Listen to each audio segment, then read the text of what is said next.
What's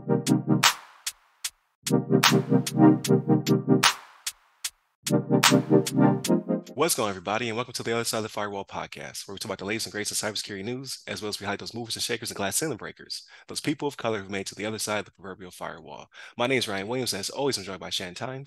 What's up? What's up? What's going on? So, welcome to Monday's episode. So, we just celebrated 100 of this season. So, this is 101 of season two. I forget what that equates to. I think we're almost at 500. Like, for all I know, this could be 500. I'm terrible at this. I will try to figure it out though, so it's not a surprise. But if you have not already, please go back to last week and listen to those episodes as well. A lot of this stuff is timeless, or it resurfaces, right? Like a couple weeks, we have more information about a situation or what have you, which you may see later on this week. But Monday and Tuesday are topics, Wednesday discussion, Thursdays we deliberate a throwback. So I did a throwback to the SolarWinds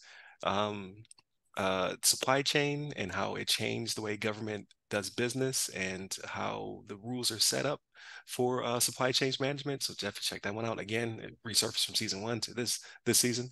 And then Friday's everything else: movies, books, games, all that good stuff. So let's talk about non-cyber related things. Without further ado, I give it to Shannon. All right, everybody. This article actually comes from Cyber News, excuse me, cybernews.com, written by Vilius Petkauskas. And the title of this one is Dolly.com pays ransom, attackers release data anyway.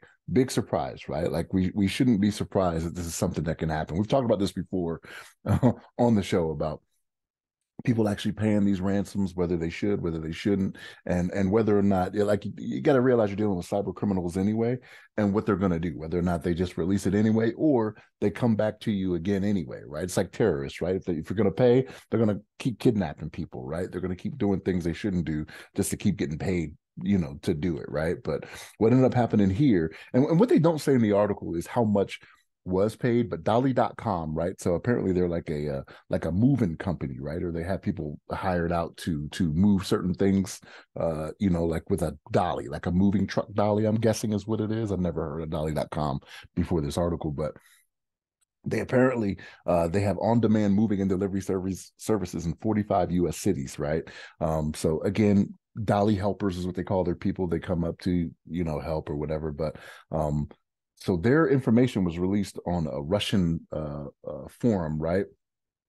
That ransomware operators and stolen data traders go to access different information. But so apparently they paid the ransom, but they still got their information released. So the reason for these hackers saying they released it is because they didn't get paid enough, for the ransom or whatever. But usually when we see articles like this, like, they give you the figure, right?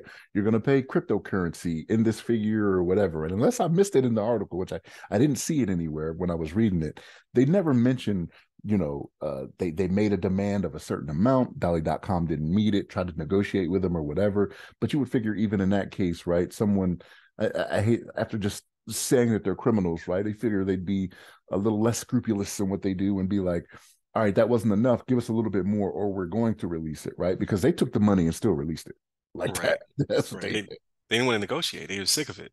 So, Yeah. hey, we told you whatever that figure was, and this was not sufficient. So, And that's the thing is, like, if you're gonna pay it, like, wouldn't you just be like, nah, I'm gonna take the L and just save your money? You know what I mean? If you you would knew, think so. Yeah, either you give them what they want or you don't give them anything at all. Like, now I'm gonna give them about half. yeah, but like, I don't know, like, it just doesn't seem like that's the way you should do business, right? But this is a fairly, I mean, 45 U.S. cities. I mean, it's nothing to balk at, right? Like, I don't have a company in 45 U.S. cities, right? Yeah, Right. but it's, you seem like you would have better business sense than that. Like, you would have to take the L, have better cybersecurity, right? Because now, not only are you out that information, like, you've lost the public trust because the information got released, and you lost whatever amount of money you sent. Unless you were being funny and you sent them $1, then I could see them being like, all right, well, you want to play like that, then this is what we do. Right. You know what I mean? Like, here's what I think about your thing. You take $1 and you rip it in half. You know what I mean? Like, I don't know. Like, but yeah, I admit, like, almost always when we read stories like this, or when we have stories like this, there's a figure that's given, right? Give us 5 million in Bitcoin, or whatever it may be, right? But that doesn't seem to be the case here. But like, this is just a further lesson. Um, to what the US government is trying to do, even because they're like, don't pay it. Like, do not pay the money. Like, come to us, get help so that we can help you further secure your systems, offer better, techniques for the future. This is why you shouldn't do it, because you're going to pay the money anyway, and then they're still going to release it, right? Like, what you're hoping they keep their word, but they're criminals. You know what I mean? Like, what do you expect them to do? You know what I'm saying? But Ryan, what's your thoughts on this? Yeah. So if the audience has not done so already, please like, share, subscribe, all that good stuff. Hit a bell if there's a bell involved. Share this with your nerdy friends. Yeah, I figure they're playing. They're trying to play hardball, and they lost. Um, like you should never trust the ransomers that they aren't going to do this anyway. If you would give them the 100%, 105%, they might have still released it anyway. So you might as well not even pay them, to be honest with you. Um, but B, it just seems like, yeah, there was some haggling and they weren't feeling it. So they were like, here's the information anyway, which included, I had it up. I was trying to search. I was being greedy. I was trying to search to see if anybody knew the figures. But what was released were high-level account login details, credit card information, customer addresses, names, registration dates, user emails, and system data. Apparently, their 95 AWS S3 buckets were breached or hacked in some regard. So they had a lot of really juicy information on this victim, and they didn't want to pay. So or at least not pay. It says not generous enough, insufficient funds were given, things of that nature. So it just was not enough money. But again, like, don't pay, because this is probably what's going to happen to you regardless. So we keep beating the drum on not paying. The federal government's beating the drum on not paying. It just does not pay well. And I get that maybe you mitigate your risk, but at the same time, um, how do you know they're not either going to release the information, or like we've talked about where they do the double dip, where they come right back because they still have hooks within your system. So it's like, hey, you did pay. We did not release the information. By the way, we're back. So this is a new transaction, right? This is the new price for this information. Like So it's Chappelle. just It's like Chappelle when he got money, right? It's the old right. price. They show a That's the gun. old price. That's what So it it's just it's not worth it. It's not like ask for help. Get CISA if you have a local CISA rep, which every state you have 45 different people you could contact in this regard. Any of these states has a CISA rep you could have talked to, or you could FBI, Department of Justice, like the list goes on and on and on. Like, hey, we're under attack. We need help. And at least you could have had someone to help mediate it and then get your stuff back, right? Because it seems as though the Department of Justice is pretty good about getting back the Bitcoin for things of that nature. So I don't know what they're doing, but they're doing it well. So you should probably have contacted them. Unfortunately, it says that if you so to mitigate the problems and avoid further security incidents, the team advises breach companies to retrospectively investigate all logs to see if the hackers' claims are valid. So basically, like, are they still in my system? Are they still doing stuff? Is there still suspicious activity? Reset all internal tokens and other exposed, sensitive, or internal variables. So it's just saying, like, whatever is compromised, you need to flush out of your system. Because you don't know what they have, man in the middle attack, things of that nature. Like, so you need to make sure that you refresh your security, so to speak. Inform all the platform users of the hack and its possible implications. You think this would be number one, but at the same time, like, you have to make sure you clean house before you start to inform people, because then other people may come in and say, hey, they're just breached. We could probably breach them too.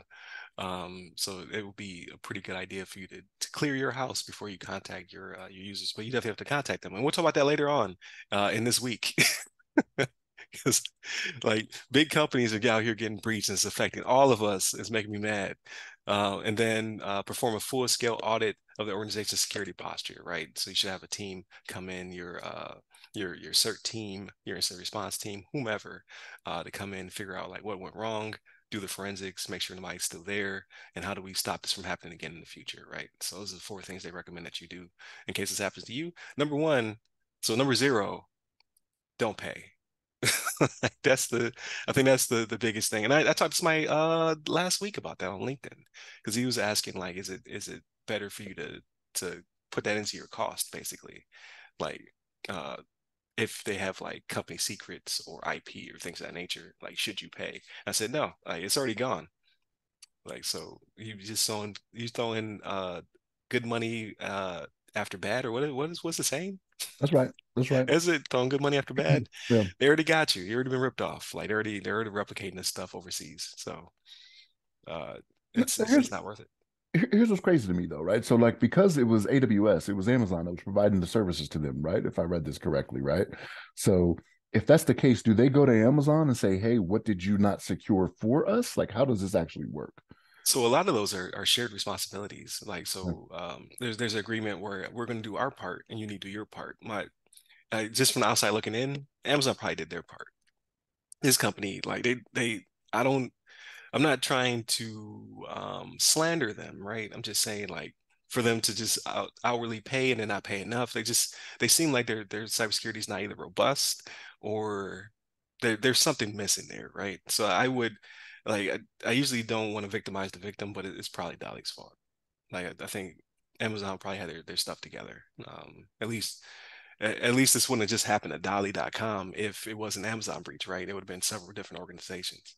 So I think Dolly messed up. But that's just my un ed, Biased. yeah, unbiased, uneducated, because I don't know enough about Dolly, right? But just like it doesn't smell right. Like they probably didn't put a lot of money into their cyber team or something's not right there to because they're just making bad moves right after left. So yeah, I would think it would be a bigger situation. It would have been several different companies had this been an Amazon issue. But I'm not trying to side with the train dollar company, right? Like I have no stock within them, figuratively or literally. So, but I wish I did. But yeah, more to come. Like I think this week is full of data breaches. So definitely, if you like this, if you like uh hearing about people getting owned, like this is the week for it because I think I got owned this week too. So definitely tune in throughout the rest of the week. Monday, Tuesday are topics. Wednesday discussion. Thursday will probably be a throwback, but I do have an interview coming up. So one of these days, maybe for the holiday, I'll record it now and then I'll put it out for the for Thanksgiving Day holiday. And then Friday, everything else, movies, books, games. Like we've been watching and listening to a lot of things. So definitely tune in for that as well. Um, Hit us up with all the socials that go by our name. You can hit me up personally. I'm at RyRy Security Guy. That's RYRY Security Guy. I am on LinkedIn, Clubhouse, Twitter, and Threads. I say that, but I don't really do anything on Threads. Stay safe, stay secure.